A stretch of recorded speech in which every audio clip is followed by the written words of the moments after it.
what is happening right now is unacceptable. It's unacceptable that the state government that runs on our taxes does not work for us.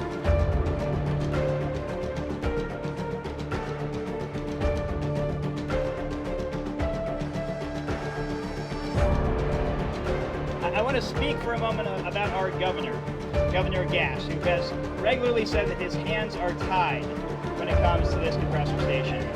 Governor Baker has given us every signal that his hands are not tied, or at least that he's very happy with his hands being tied, and he wants this compressor station to be built.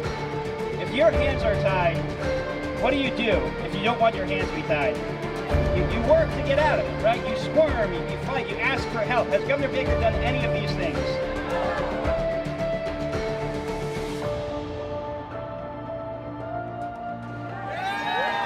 We invoke the DEP and the governor to act justly to protect our South Shore neighbors by immediately prohibiting the Weymouth compressor station, which would further burden and threaten the health and safety of residents.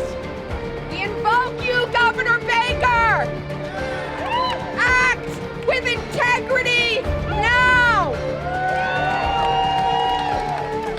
And you will be able to look your children in the eye, knowing you prioritize them over a cozy relationship with the fossil fuel industry.